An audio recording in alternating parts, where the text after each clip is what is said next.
What's up, everybody? Welcome back to another episode of Buds, Bros, and Superheroes. Now, if it's your first time coming to hang out, let me just quickly go on and tell you what's going to happen so everybody can be on the same page for the episode.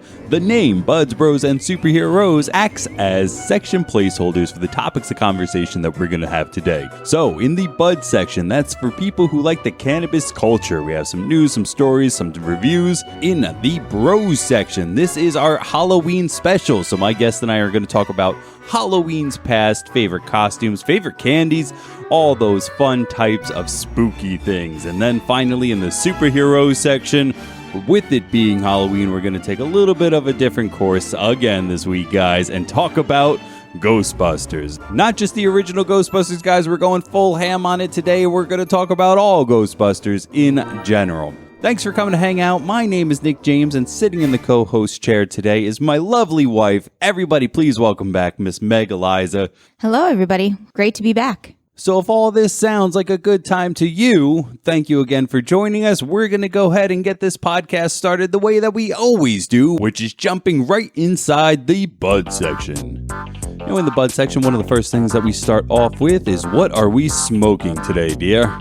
So we are smoking a terrapin flower called Cinnamon Buns.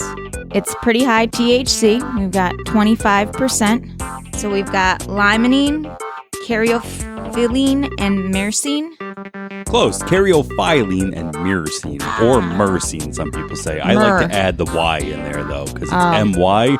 So some people who spell it M-U-R, like if we're spelling it phonetically, like myrcene. I always like to add the little Y in there, myrcene, but it's probably wrong.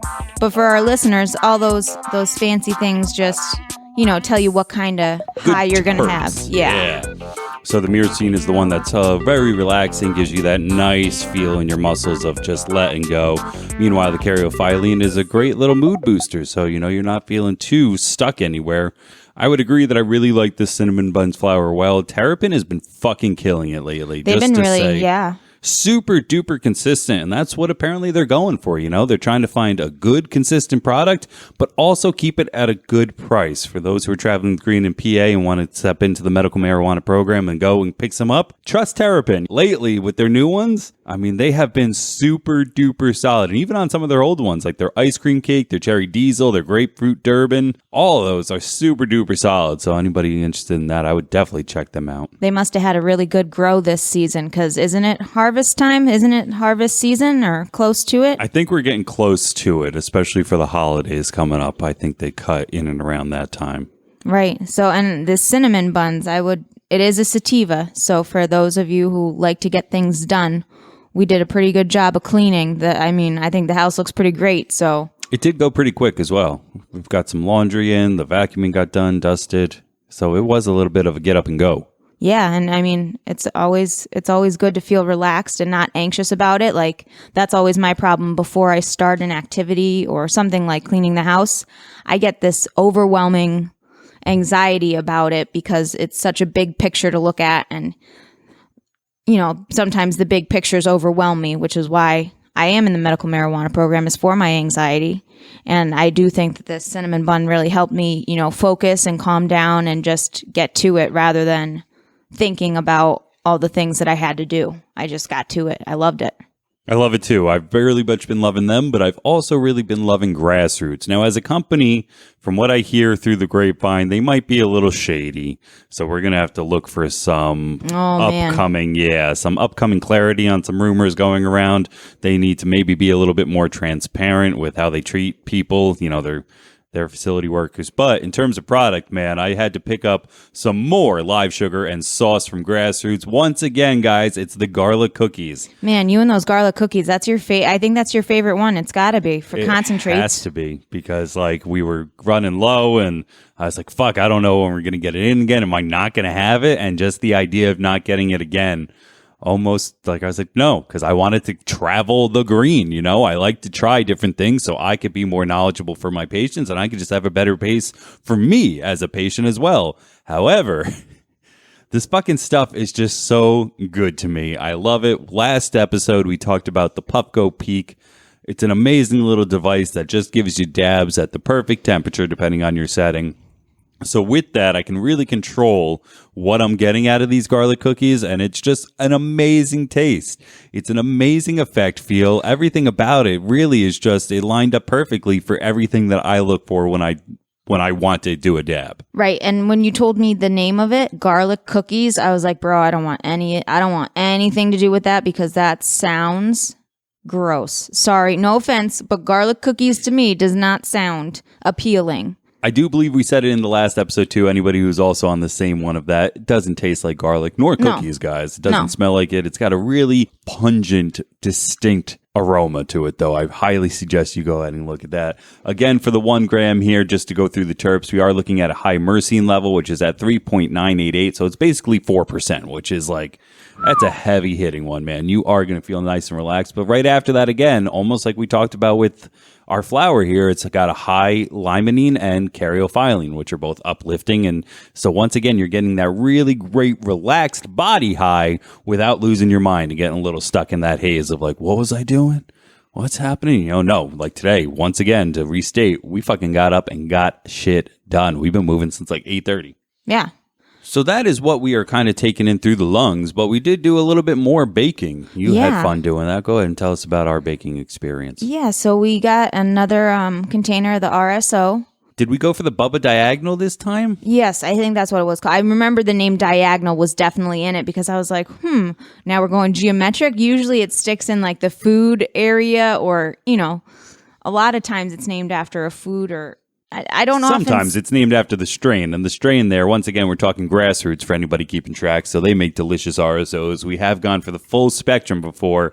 We went for actually a pharmaceutical RX last time. We went for some jillyweed. This time we came back to grassroots, and this one was called the Bubba Diagonal. Right. Which they also have flour of, that's where it's extracted from to make this super potent oil. Right. So we took the concentrate and instead of using the whole vial, we only used half of the vial to make a smaller batch, just a baker's dozen of cookies. And so normally I know when I've been to recreational states, a cookie is about 10 milligrams. And we use this really fancy, awesome calculator online and put in all our THC information and our information from our RSO packet. And it was able to tell me that each of my 13 cookies was going to equal out to about 30 milligrams of THC, which is a pretty heavy dose. So it's nice to be able to share a cookie with you and still feel relaxed and enjoy it rather than just taking a little piece of something and not feeling anything at all. Because the first time we did it too, we didn't do the calculation correct. So we ended up making a shit ton of cookies with the same amount. So it ended up being somewhere between like 6 to 10%, I think, were the first batch of cookies we made. And for that point, for me, as such a heavy user and somebody with such a high tolerance, I'd have to sit there and eat 6 freaking cookies. Right. And as big and as round as I am, eating 6 cookies, even for me, is a fucking task where it's like, no, like you said, I'd rather just eat a quarter of a cookie or a half a cookie or even just one whole cookie and get that out of the way of like, yeah, I like sweets, but there's a point where enough is enough and we kind of need I need a higher dosage.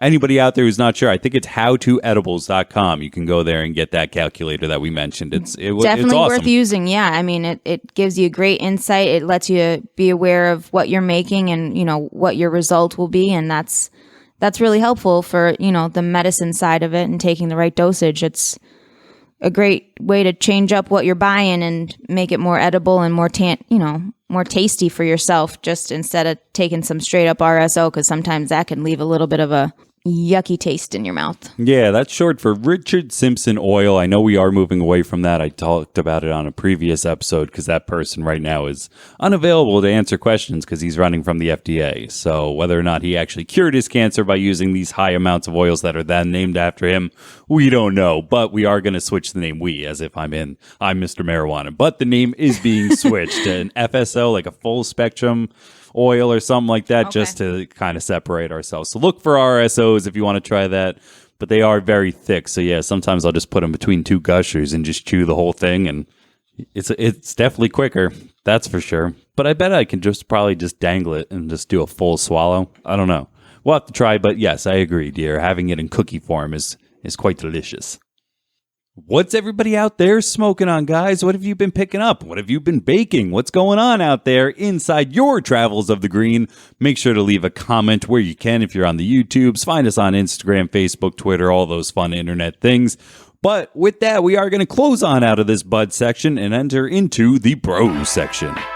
Entering into this Bros section, as we are talking about the spookiest holiday of the year, Halloween. Just gonna bullshit a little bit about Halloween. We kind of started a conversation the other day here. What did most Halloweens look like to you growing up?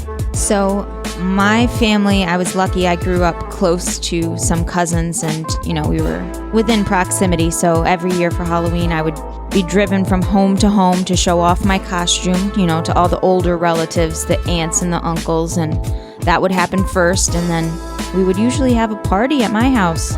Literally bobbing for apples like you see in movies. And my parents would pass candy out to the trick-or-treaters, and we would get a lot. Being on a main road, growing up on a main road, we would get a lot of trick-or-treaters. So it was always super busy and super fun and loud. My cousins would come over, and we would hang out the whole night. And so, until we got older, and we started then spending time with friends rather than family. So that happened probably till like middle school. And then we kind of gave it up. That's awesome. That's still a lot of time. We talk about all the time here on the show. Brother Johnny, one of my favorite people to have in the co-host chair, is not really my brother. He is the kid of my dad's brother, i.e. he is my first cousin. And we call each other brother because of how close we grew up, how much time we spent together, but we really went through it the other day, and I don't think we did exactly what you just said of like seeing each other and going around to family because we were a little bit more spread out. So as much time as we spent together growing up, I really can't remember ever being in costume. Another person to come up often on the show, at least in one very specific episode, was Tyler, the boy next door. Now, he and I did do some trick-or-treating together quite often. So now with the trick-or-treating, to do that, you have to have a costume. What were some of your favorite costumes growing up? What were you guys purchasers? Like, did you go out and buy the costumes, or were you homemade? Like, let's figure out what we're going to be and make it. I would say it depended on the year. Definitely as I got older, it was always a purchase, but I do remember some growing up that were homemade. One specifically was Zorro, and I just wore black jeans and a black shirt and was given the dollar store mask, cape, and hat. And then maybe the most expensive purchase of that was the sword. But I also specifically remember Danny Moran came dressed up in the Halloween costume, because this was the year of Antonio Banderas, that movie, The Return of Zorro. Catherine Zeta-Jones is in that. And there's some really old white guy who plays in the movie, and you're like, why the fuck is he here? It's fucking... Hello, Clarice. What the fuck is that guy's Anthony name? Hopkins. Thank you. Yeah, he's in that flick too. So it was the year of that. And that movie to this day still kicks ass. But I do remember that of he's got the real one. But later on, I do remember too, I still have, if not me, my mom has a Spider-Man mask. Okay, so That I had, for sure. I definitely have a costume too. See, this contradicts what I said of really young, me and Adriana. And I'm in a Red Ranger costume. Nice. Yeah, I don't remember. Yeah, Zorro's 5th grade. But was that your favorite homemade costume, or? Oh, for sure. If not, okay. Kind of what we were just saying too, when you got older, the DIY was then cooler rather than the store-bought. And one of my favorite ones I did was the Riddler. I just found an old tacky green suit from Goodwill. Nice. Just made a stencil of question marks of different sizes and just spray painted it. Oh, so smart. Yeah. And just, because I was only going to wear it the one time. Right. So did that, and that was one of my favorites. But I don't like that Halloween. That Halloween in general, it was fine. We went to the city, and the city's kind of crazy around that time. Right. Totally different than little old Scranton. Yeah. I mean, I went to Halloween parties growing up too, but it was never anything crazy. It's not like...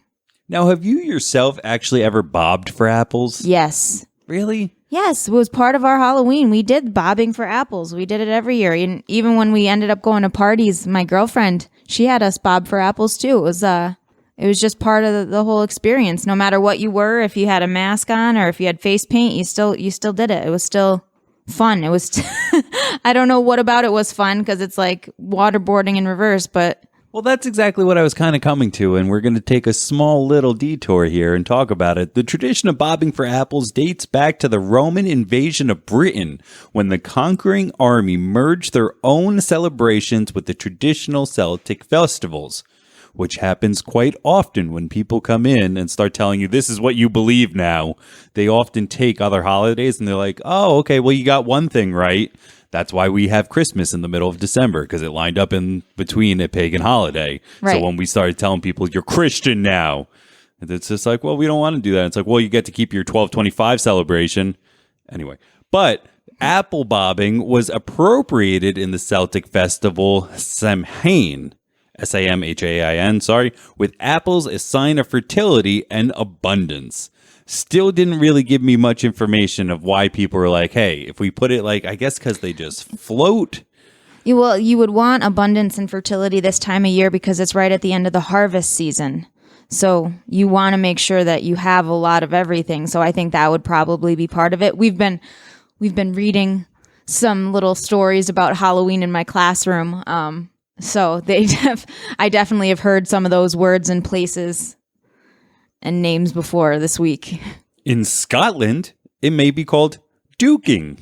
In North England, the game is often called apple ducking or duck apple. In Ireland and Newfoundland or Labrador, snap apple night is the synonym for Halloween. The fuck is going on? Yeah, I still don't understand. Roman invasion, the first person to bite. Okay, here we go, people. Sorry. So, during the celebration of that Celtic thing that I just said wrong, young unmarried people try to bite into an apple floating in the water, or sometimes they'd be hanging on a string, and the first person to bite into the apple would be the next one to be allowed to marry. Huh.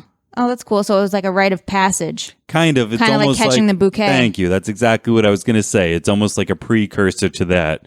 So I wonder if you caught the bouquet and bit the apple. Like, what kind of year were you going to have? You're totally fucking married by the end of that. Actually, you could probably get to skip the whole ceremony. It's just like, oh no, she's actually married now. She did it. Boom. Done. Anyway, I hope you guys enjoyed that fun little thing, dude. I had no idea this whole time. It just always seems so stupid. I really can't say in my life if I've ever actually tried it. Well, maybe the party we're going to tonight, maybe they will bob for apples. Maybe it's a Northeast PA thing. Maybe that tradition will keep going. But probably not. I'd want to do it. No. COVID. We can't be like open mouth into a big... That's a good point, too. Yeah, I didn't even think about that. But just the idea of like, oh, let's tie your hands behind your back and stick your face first into this bucket full of water. Like, no, thank you. I'm okay, guys. Because even if I got an apple, like, I don't even want the fucking apple. Am I supposed to eat the apple after I get it? Or are we all just biting into the same apples? You take the apple when you bite into it. And you know what? There's definitely home video, real good home video of the seriousness of Joe Don, who's been here before. He is my cousin. So there is some great home video of him bobbing for apples like a champ. He was victorious. But that's what I mean. You mean bobbing for apples, i.e. the goal of this is to get more than one apple out of this barrel, correct? Right, within a set time frame. So now if I go, we have, like, how many apples must you buy? A bag, a whole bag. That's what I'm saying, though. So then your apples were my apples. So wouldn't your apples, if I go first, I get clean apples. If you go second, you get apples once bitten into. Or if maybe somebody goes third... Somebody gets mouthed. apples twice bit into and maybe looked around. Like, do they get easier to pick up then? Like, what's the deal with that? That's all I was trying to point out of like, that's a weird fucking thing to do. We didn't think about that at the time. I'm even saying pre-COVID. Like, no, right. I don't want to bite into that thing that you already bit into. I already don't share food like that. Like, you know, it's like saying... I feel you. Like, here, try a bite of this hot dog. Like, you would never do that. Like, you could cut something off. Like, oh, you haven't tried this steak. I'll cut from the other side and hand it to you. You know what I'm saying? Like, that's different than here. Just take a bite. And then doing that with an entire fucking party full of people gets a little weird, bro. I don't know. That is. It's a little sketchy now that you're making me think about it real hard. And then as we were talking about, like, the abundance of apples and all the signs, like, it throws me off when people just waste food and we're talking about the past. Like, we were watching A Knight's Tale, and I don't understand the entire tradition or where it came from to put people in stockades, fine. But to throw food at them, like, aren't you people fucking starving? Right. Or all we hear about is just like how lucky we are in farms and crops and grocery stores. But these people are like, yeah, but I could throw a tomato at that fuck. That doesn't make sense to me either. Agreed. I guess maybe it was rotting. But again, why did you let it get to the rotting stage? Or why wouldn't you cut out the rot? Exactly. No, you wouldn't have. If you're starving, you're going to take as much as you can and not throw anything at anyone. I would think. I've never been starving. I don't know. What a weird little turnoff we had from there.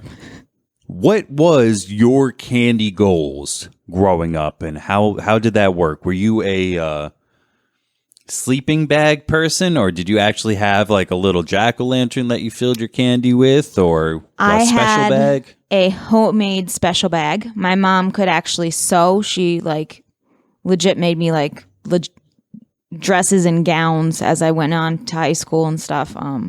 So she made me this sack with this cute little, they were like trick-or-treat costumed bears, and it was a bag and it had like tie-dye shoelaces through it so that I could tie it up when I wanted to and stuff. But I loved carrying that around. I had a lot of homemade costumes, specifically from my mom and her stepmom. Was that poodle skirt we saw yesterday? Was that homemade too? That was homemade. Yeah, that's awesome. Yeah, we saw one of my mom's homemade costumes was a poodle skirt, but my favorite, my mom actually did not make. My grandma made it for me. I was a Converse sneaker. She made like this huge cardboard thing and then covered it in fabric, and I had the laces, and I was a high top sneaker, and God, I felt so cool that year. Super duper off the rails, and I'll bring it right back. Anybody interested, go to YouTube. If you're on YouTube, you like the channel Company Man, super duper fun. He just did one on Converse. What a rich history of fucking shoes. You would never expect it. Anyway, to kind of combine your two stories there, my grandma once made a poodle skirt for my sister. Oh, that's so funny. Yeah, so it's kind of, that's what the first thing I saw when I saw that, or the first thing I thought of, was like, Ash has one just fucking like that, man. But it was pink. But like the poodle, like that's why they call them poodle skirts, people. Like there's fucking poodles on them. Yep. What a weird thing. Yep. And my favorite store-bought one was probably the costume I'm wearing tonight is the Marilyn Monroe dress. That white, iconic what was the name of the movie? 7 Minute Itch? 7 Edge something, yes. It's not Some Like It Hot. It's not. It's definitely not that movie. But it's that iconic white dress that she stands over the vent and it blows up her skirt a little. So that's my favorite store-bought costume, and that's the one I'm going to wear to the party tonight. I did mess up the wig, though. I did have the wig, but then I used it. I dyed it, so it's like half pink now, so I can't use the wig. So we're going to go for it on the hair and just kind of try to tuck it up so it looks shorter. I don't know. Anybody out there screaming at the microphone or screaming at their listening device going, the 7-Year Itch, the movie, that picture from Marilyn Monroe is from the movie The 7-Year Itch. There you go. That's what it was. Thanks, Bubba. No, I just know maybe there's one person out there, because that bothers me when I listen to something, because podcasting is just so intimate that sometimes you forget they can't hear you. So we hear you. We heard you. There you go. Once again, we kind of off track there. What were your candy goals? What did you want? And also, we're going to have a real fun time here in terms of experience of, maybe you did it with your cousins. Maybe I'm jumping the gun, but you were an only child, right? I had a sibling. So there were times where we were set up in front of each other with our candy piles in front of each other going, all right, what do you want? And major trades were going on. I mean, it was like livestock market stuff, people moving in and out, dad coming in, collecting tax everywhere, because he just picked from the piles. He just walked us around. So he got whatever he wanted. Hell yeah. Dad tax. No, see, I don't really remember having candy goals. I was a weird kid, man. Like I didn't even really think about the candy I was going to get. I was more excited to go see the people, like just to go see my family. But probably I would say probably the chocolate peanut butter, because that has been my favorite candy ever since I was little. So it was probably definitely Reese Cups, and nobody worried about allergies back then, so people were handing them out like crazy. So that was probably my goal. But I didn't have that cool experience of trading and, I'll give you all my sweet and sugary because I don't really like it. But I'm sure Joe Don and his sister definitely did that as well. Big time. Yeah, that's some of the biggest stuff. So I was exactly like you're saying. Mine is mostly Reese's or Baby Ruths. Those I would keep. But meanwhile, your Kit Kats, your Snickers, Milky Ways, all of those I would trade out for Twizzlers, Sweet Tarts, Laffy Taffy. Yeah. Those types of things are more where I kind of wanted to put my teeth into. So we would have been good trade. buddies. Yeah, we really would have. That's why we share well so now. Share so well now. Share so. Thank you, dear. Ooh. Words, you need some. I think you need some candy, some sugar to perk you up a little bit. But yeah, Dad coming in and out. That was also a very big part of that too. That man walked a lot. I usually tapped before my sister. Now saying that too, she was bigger around those times. She was older, so she could go farther. But I will also throw in the caveat, like, I was who I am exactly right now of like, I have enough candy, like I have enough. I'm going home. Whereas she'd just be like, you want to keep going? And Dad especially depending on her costume, because I could imagine your sister as a little girl, depending on the costume, just wanting to be in princess costume or in... Well, a lot of what happened with my sister too was she was a dancer growing up for her that's entire what I mean. life, so she already had costumes as a ballerina, that she'd incorporate. And one time, who knows, hello to my mom, who I know listens, once again, quote unquote, questioning your parenting. Like, she was a kid and they let her be like an old timey cigarette girl. You know what I mean? And just like a one-piece dance costume with a fun little hat, but then they built her like cardboard with the thing around the neck. The cigar box? No, like it used to be not cigar. No, it was like huge though, with a bunch of cigarettes, like packs, because they used to be heavy cigarette smokers and new cigarette smokers, and filled it with empty cigarette boxes. If I'm not mistaken, I think. Do that's you know amazing. What I'm thinking of? Do you know what I'm saying? Yes, because Because as a joke last year when we were in the virtual world of education and I was teaching virtually, I was walking around my school with my laptop computer and everybody said I should build myself one of those exact, cigarette holders that the girls used to have to put my laptop on because it was part of my person and people just thought it was funny. And I was like, yeah, I should get one of those cigarette holders or whatever. So yes, exactly. It straps around their neck and it kind of comes down and lays right in between their midsection, kind of rests on their stomach and has enough packs. And they used to, I guess it was big in like the 20s, flappers and, the roaring 20s jazz and stuff like that. And yeah, well, as I say it, I'm sorry. I'm not questioning your parenting. I'm just kind of thinking now. I do remember more than one person like coming up and opening the packs to be like, is she fucking carrying around cigarettes right now? But that means it was an authentic, good costume. I think so too. Yeah. I think that it's fun. Maybe I can't remember how old she was, but shit. I don't know. Anyway, it was a good homemade costume. I can't think of another great homemade costume I had because always I wanted to be. You wanted to be something that could be purchased. You were correct. I wanted to be a Power Ranger. I mean, fuck, I'm 31 years old now and I have a Red Ranger helmet. I've come not very far in life. Time out. What helmet do you have? I have 3 helmets in total. Okay. However, I do have a picture of me 6 right with the Red Ranger costume on, so I haven't come very far in which I want. I have a Spider-Man mask up there. Right. All the things that I wanted, I have now. So it was harder to make a homemade Spider-Man costume or a homemade Power Ranger outfit rather than just go and get, the slap-on mask. Right. But I do have to say, too, my other favorite purchase costume would be our family costume that we did a few years ago. We did the Ghostbusters. This was back when your nephew when there was only 2 nephews. There was only 2 nephews, and the oldest one didn't even cross our hips yet. Yeah, he was still smaller little. Than our thighs. And he was the Stay Puft Marshmallow Man. God, was the he what?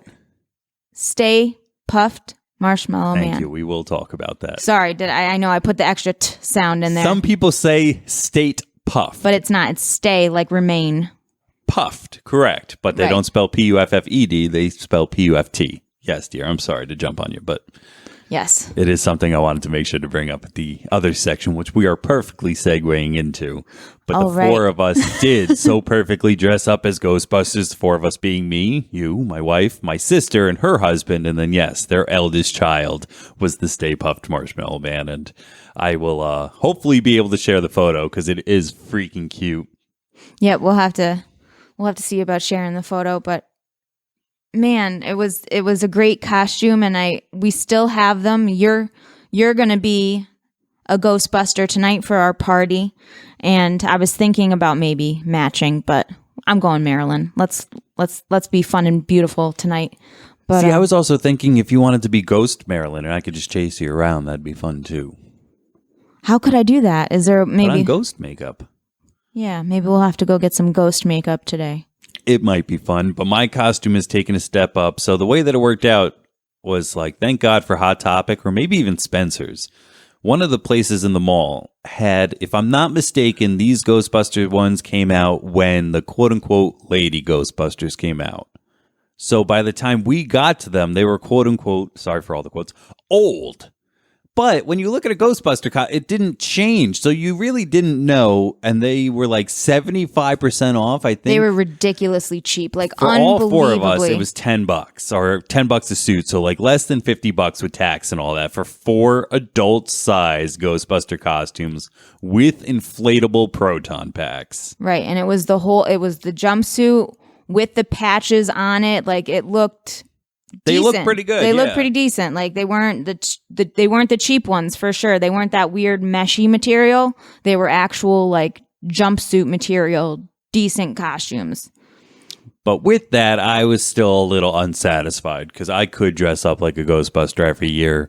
For any cons I'm going to use this. That's how I sold you making this purchase. So I purchased a real jumpsuit, if you will. With all the zippers and the doodads. I got my own personalized last name to sew on there. Ghostbuster patch to put on there. It's going to be a good time tonight, as you mentioned at the party. Like, first time wearing out the real version, if you will. It's going to be a good time. With the proton pack, because he's got a real. Yeah, I think it's Ruby's prop. Listen to me, a real. Or something like that. He's got the real one, guys. It's pretty real. I mean, for what I paid for it and for the size, because when you look at it, it's not as big as it should be. I think it looks pretty awesome for what it is. I think it's awesome, and it makes sounds. It lights up. It's pretty legit. We will post a photo, at least of me in costume. Definitely want to see your guys' costumes as well, please. Oh, yeah, post I would love them that. back. Either post them Tag back or us. tag us. That's exactly what it'd be. If you're in costume, you're listening, tag Buds, Bros, and Superheroes on Instagram, Facebook, tweet us, or even leave a comment down below if you're listening on YouTube. That would be super great. But we have already perfectly segued into what will be the superhero section of an all-around Ghostbusters extravaganza coming up now. Alrighty, so to kick things off, we are going to start with the original Ghostbusters coming out in 1984, rated PG. So I'm not sure if there is a PG-13 yet. We can talk about that scene in a moment. 1 hour and 45 minutes, starring Harold Ramis, Dan Aykroyd, Bill Murray, Ernie Hudson, Rick Moranis, Sigourney Weaver, and more. Really, we watched this last night, and really still just such a magical movie. I don't know how much of it is nostalgia or how much of it is still just good. But it's awesome every time I watch it. I still have a great time. Right, and I just love the practical effects in it. I know we're in such a society of CGI and computer animation, and it's great. We were able to see phenomenal movies with that technology. But there's just something about the practical effects of just watching the street break apart. You know, when they're towards the end of the movie, when they're going in and Zool is shaking the whole building and the road cracks and the police car goes up and it starts to like fall into the hole. I don't know. There's something so real and I love it. It might just be nostalgia. Granted, nostalgic for what? I'm not sure because neither of us were alive when this came out. Correct. No, that's kind of the cool thing about it in my life is there's never been a time where it hasn't. It's always existed. It's almost like Star Wars for me. Like it's nature, it's law. There's gravity and there's Ghostbusters. I learned about both almost at the same time. You know what I mean? Like it's just what it is. It has always been, and in my opinion, it will always be. to touch back on the special effects too of like, the Stay Puffed Marshmallow Man explodes and they threw fucking something all over people. I think at the end of the day it was like shaving cream or something industrial like that, non-toxic though. And that guy gets all that shit dumped all over him. And It is a real effect, and it is from start to finish really fun. The ghost at the beginning, that's a real thing. The librarian who turns into that, like it's a little bit of the mirror trick, but there was also actually people who sculpted. I want to say it was somebody like Stan Winston. Probably should have had that looked up. If not him, it's the other one. There's two really big ones who came out and just did it beautifully. The story is spooky without being scary. Which is big for me because I am not a scary movie fan. I am not a big thrill seeker. I don't like the spooky. I don't like the scary. This is just enough for me. This has a little bit of spook appeal without being scary. It's great. It's just a perfect balance, especially for Halloween. Because some people are like, it's not scary at all. And I say no. When Dana Barrett gets back to her apartment after, Tully just came out the night of his party, she's supposed to meet up with Peter for the date. And he comes out and he's just like, oh, you invited a date? It's okay. You could bring him along. Shout out Rick Moranis for being a fucking genius in that movie. She sits in her apartment and she's sitting down in a chair and then the kitchen starts to glow and they do a nice close up of her. She was looking right. The kitchen is glowing on her left. So her eyes slowly start to look towards it. And then out of nowhere, one of the demon dog's hands pops out and grabs her face. One of them pops out in between her legs and pretty much goes right for her snatch, if not like her stomach area, but come on. And a third one pops out, the chair spins and gets dragged in. I'm like, that's a horror film shot. Like, if that's all you had, music and all, and that's all you saw and showed to somebody, they'd be like, this must be a really scary movie. Right. Yeah, that scene definitely is scary. It's supposed to be, yeah. And her face, God, she does it so well. She's great. She's great in that moment. You so believe that she is observing this and it is really happening to her. Fuck. Right, it's just written right across her forehead during that brilliantly. But then you have other scenes like their first real time, getting the call, we got one, is going to the hotel to get the Slimer out. And yeah, there's fun elements about that. I don't think any of that is scary, though. I would show that to a kid. That holds the PG. In between that, though, we could talk about... Speaking of the PG, geez, come on. We all have to talk about and think, leave a comment what you guys think of this scene where Dan Aykroyd is having a dream. And that's where I think they really get away with it because it is a dream. But in the dream, he's laying in this giant bed and all of a sudden this beautiful ghost appears over him and is looking at him like, ooh. She disappears, and yet motion still happened to him, i.e. they zoom down to his crotch and his belt buckle is being undone. You don't see it being undone, but you're led to believe that it's the same lady ghost who is now invisible, undoing his button, undoing his zipper, and you see a little bit of underpants, but before anything more, they zoom back to his face, where he's kind of like breathing heavily, like, oh, and then he crosses his eyes in ecstasy. Where, come on, guys, let's put the pieces together, read between the middle line, the ghost starts blowing him. Whoa. And right as he crosses his eyes, we're brought back to the frame shot of him dreaming, of him sleeping, where he then comedically rolls off the bed. Right. Either way, the idea of a ghost fellatio seems a little PG-13 for me. PG-13 for me, too. So what year, that is the big question. What year did we start assigning the PG-13? It was an Indiana Jones movie. I think it was Temple of Doom. What do you know what year that was? I want to say by chance? It was right after this. Like Ghostbusters we just said was what, 84? Right.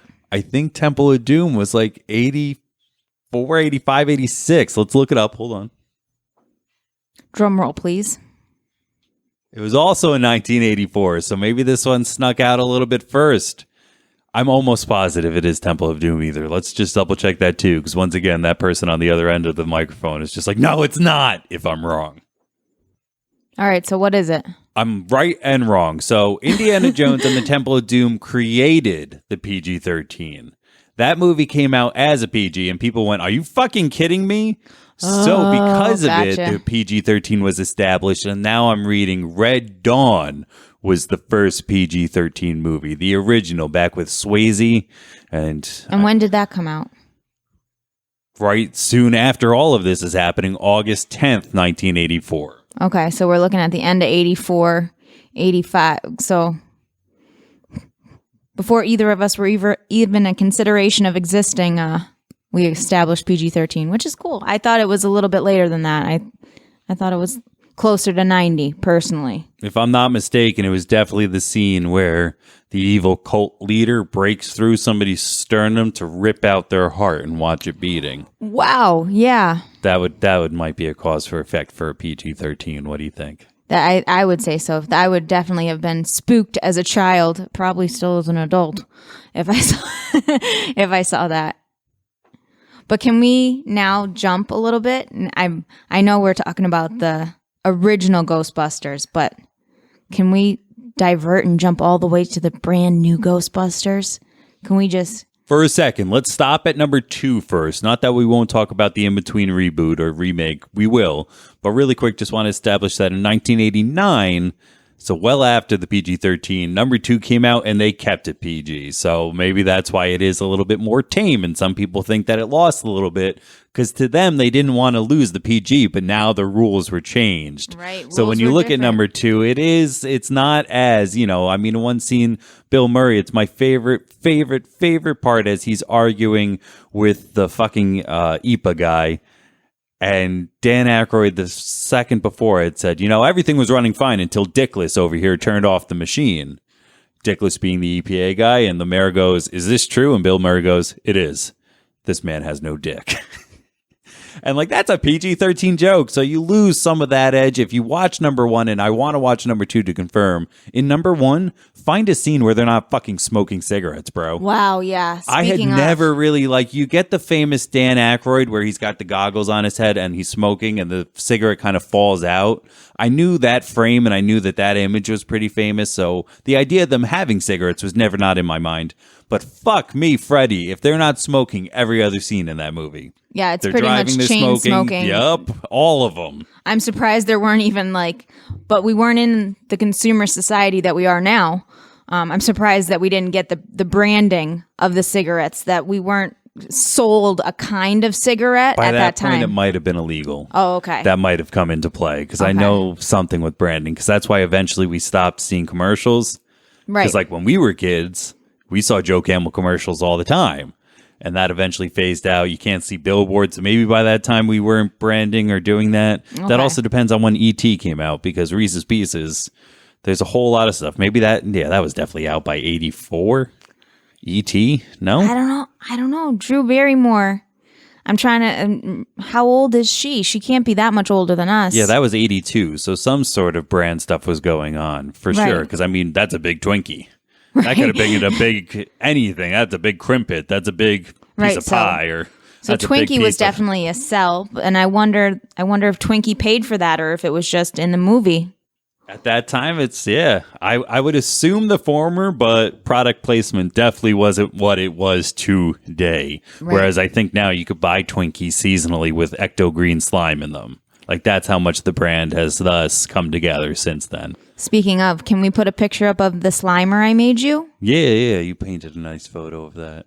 So much lore behind all these characters of that should have been Jim Belushi because Dan Aykroyd and Belushi were coming off Blues Brothers and they were going to make another one and he had it all written out and stuff. It was great, but unfortunately he passed and some say he was supposed to be modeled after that. So the second one, we find ourselves after the Ghostbusters kind of deformed, after putting all the evil away the first time from what was happening with Zool and the evil building, blah, blah, blah. We find Dan Aykroyd and Ernie Hudson doing birthday parties to the song that got famous. Everybody's kind of split up.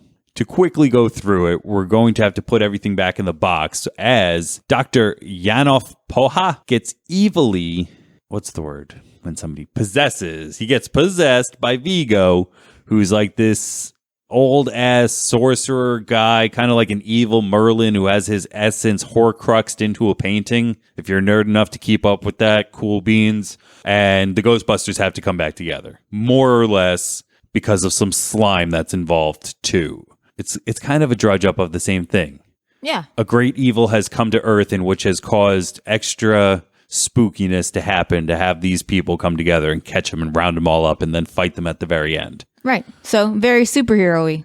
Great evil threatens humanity. Somebody greater than the average man has to come forward. Or the sum of their parts is better, yeah. Right.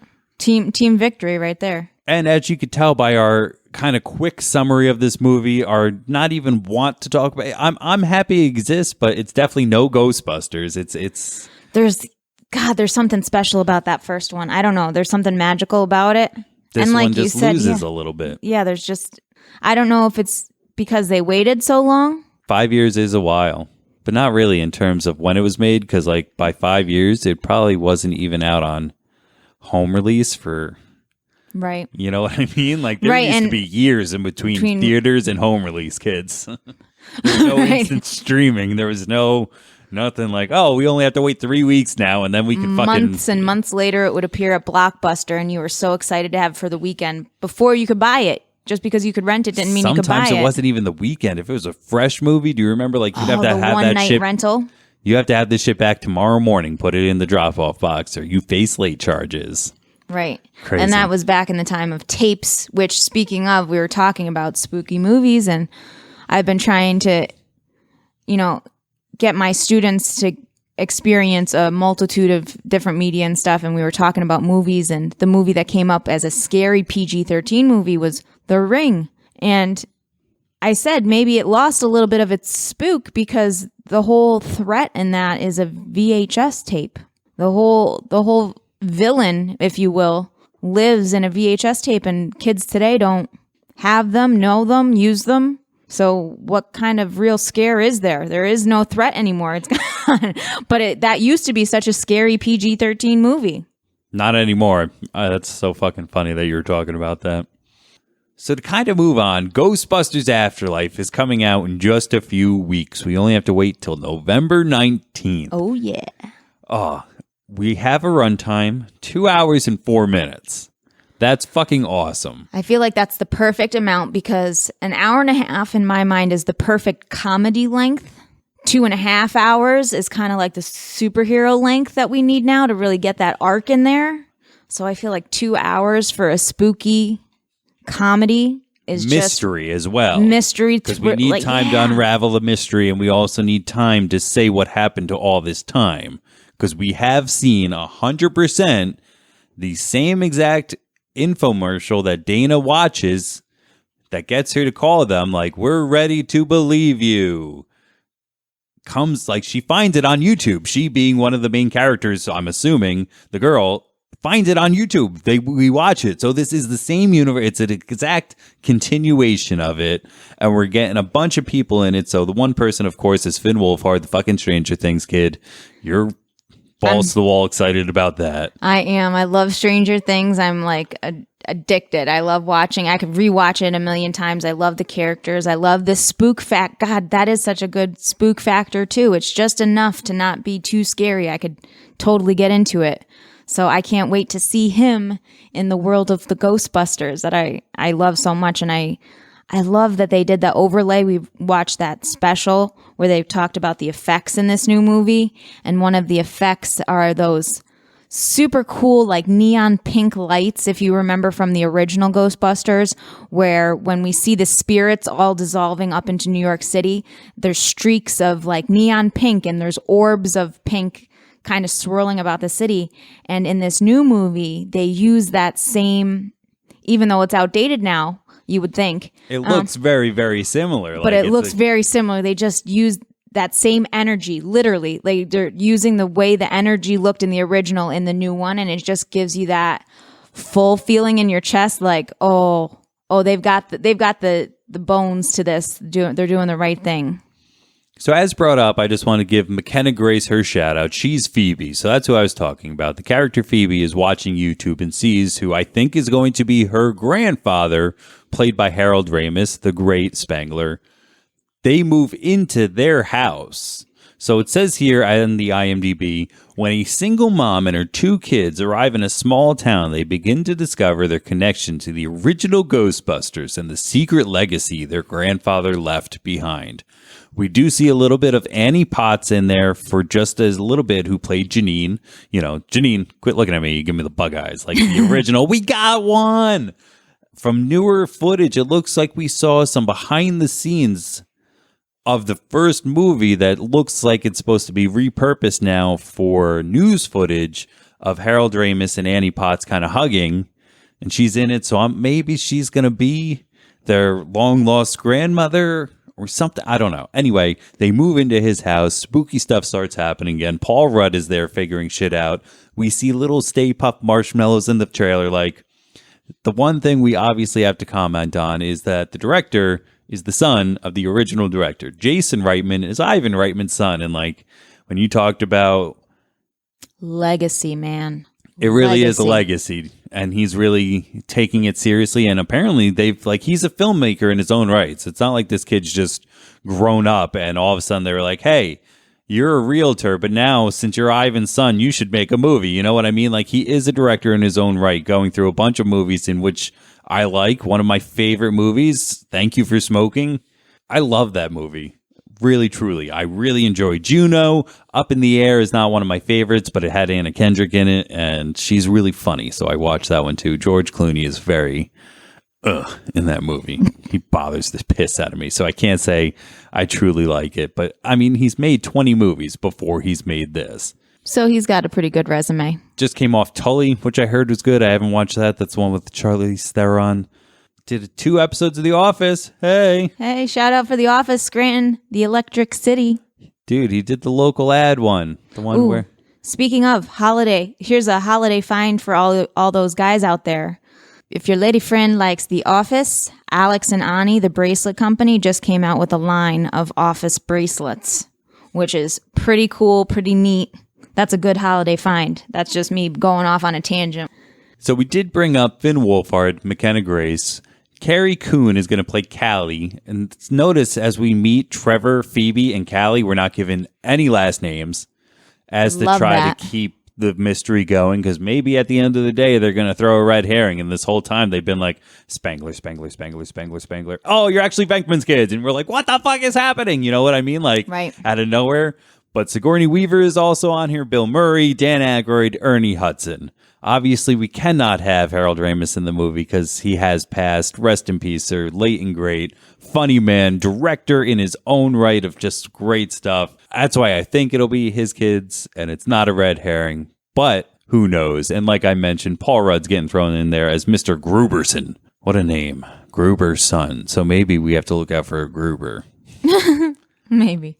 Just to wrap this episode up, yes, we're looking for that, but we also, I mean, it would be rude not to mention the time that they tried to make one other Ghostbusters in between this time of a movie that I actually really do still enjoy, though the general public didn't really. Back in 2016, they tried to make a Ghostbusters movie in which it was just a reinvention, a reboot, a complete reboot, and this time instead of the leads being male, they're female. So that's why I personally call it Lady Ghostbuster. I'm not trying to be mean, rude, or offensive to anybody about it.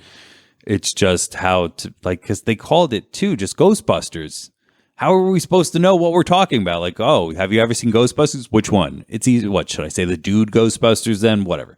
Anyway, Melissa McCarthy, Kristen Wiig, Kate McKinnon, and Leslie Jones are now the Ghostbusters. Talk about that lineup. Ooh. I mean, you would think it was going to be great. It was directed by Paul Feig, another Office director guy. Extraordinaire.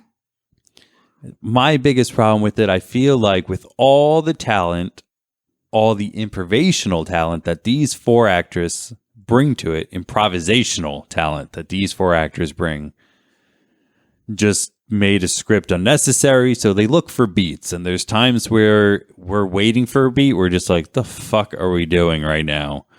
Like, as the jokes settle, you're just like, it's not funny anymore. Right. You know, as of right now today, it's just fucking not funny because I see what's happening. I'm like, all right, can we just get to the evil dude in the basement with the ghosts? Right.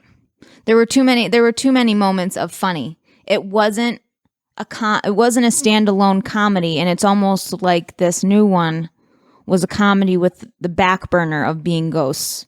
rather than the front burner being spooky. Do you know what I'm saying? I don't know. I think it's opposite. I think all this wanted to do was be a comedy, and there's That's what okay. That's what I'm saying. It was only trying to be a comedy, but that's where you lose out on the mystery and the intrigue and the overarching larger story of like, oh, something's happening. There's no good arc in it. It has the potential. I mean, it's got a villain. It's got all the elements that should be there, but the story wasn't written. The jokes were, I guess.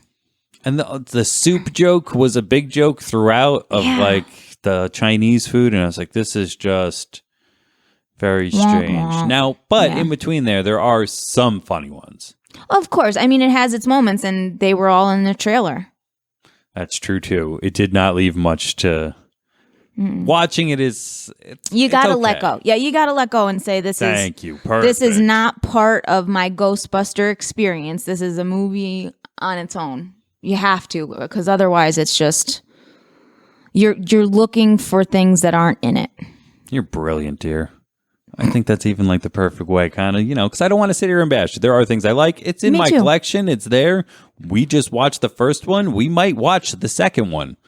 We might then watch this one. I don't know. Yeah, I mean, I'm not gonna not watch it. How about that? And we definitely have all of those ladies up on the shelf next to their male counterparts, all of our little Funkos. Thank you for making sure that you clarified that they were people. It made it sound like we were serial killers displaying bodies really quick. Sorry, yeah, we have them. Or am I just watching too much CSI? I think you've been on the CSI kick too much lately. But we've got our Funko, as part of our Funko collection, we've got the huge Stay Puft Marshmallow Funko, and then we've got the ladies and the gentlemen, plus the librarian ghost and our Slimer. So we've got the whole gambit out. Oh, Ronan's there too. He's in the back. You just can't see him because he doesn't like to stand. So at the end of this Lady Ghostbuster movie, the big bad ghost spirit kind of takes a Gozer approach, and instead of becoming a Stay Puft Marshmallow Man, he's like, what form do you want me to take? Almost exactly like it, and takes the form of their logo, which then becomes like a happy-go-lucky kind of ghost, if you will, like in the O. And that's what his Funko there is. But he doesn't stand, so he's got to kind of be propped up by the Stay Puft Marshmallow Man. Which leads me to one final thing of like, shit, I'm going to have to buy the new ones too, aren't I? Oh, at least of the kids. We gotta have them. Or when are they coming out? When? I don't know. Soon. Come on, Funko. Why aren't they already ready for the release? They should come out with the movie. They probably are, man. Relax. We still got some time. We have to go to the mall and see what's up. The only one that I need to complete this is actually Chris Hemsworth, Kevin. I don't have the Kevin Funko. He was a part where I just didn't... He falls flat. The only thing I liked about it, he has one line that still makes me laugh. He's like, can I move in with my cat? And they're like, no, we can't have any cats here. And he goes, no, my cat is a dog. They go, your name of your dog is My Cat? And he goes, no, it's Mike Hat. Like Mike Hat. And they're just like, what the fuck? That I think is pretty funny. What's everybody's favorite Ghostbusters movie out there? Is it the original, the sequel, the reboot, or is it going to be the new one, the continuation coming out in just a little bit? We will be reporting back to you. Maybe we'll do something live, or I don't know. It'll be a good time. Yeah, let's do it live. Something. But to see that means you're going to have to follow us. See what I did there? Boom. If you can, guys, that would be wonderful to follow us on the Instagram, Facebook, Twitter, all of those things. Hit like, hit subscribe. If you can. If you can't, the next thing I can ask for is actually more powerful than anything. It's word of mouth, Tell your neighbor. Tell your dog walker. Tell the guy who checks the air in your tires while you're waiting for your oil to get done. Just tell anybody. Because if you meet someone or you know someone who likes Buds, Bros, and Superheroes, have I got a show for them. I've got to thank my lovely wife for coming on here all the times that you do, being a great addition to the rotating co-host. I love doing this, and I love you, so doing this with you is a love of 2 times. It's love squared, dear. Thank you so much for being here. I love you. I love you, too. I love being here, and I love podcasting with you. I love the opportunity to... And you love Ghostbusters as well, so Hell yeah. All-time winning for me. Happy Halloween, everybody. Happy Halloween, everybody, from Buds, Bros, and Superheroes, and we are out of here.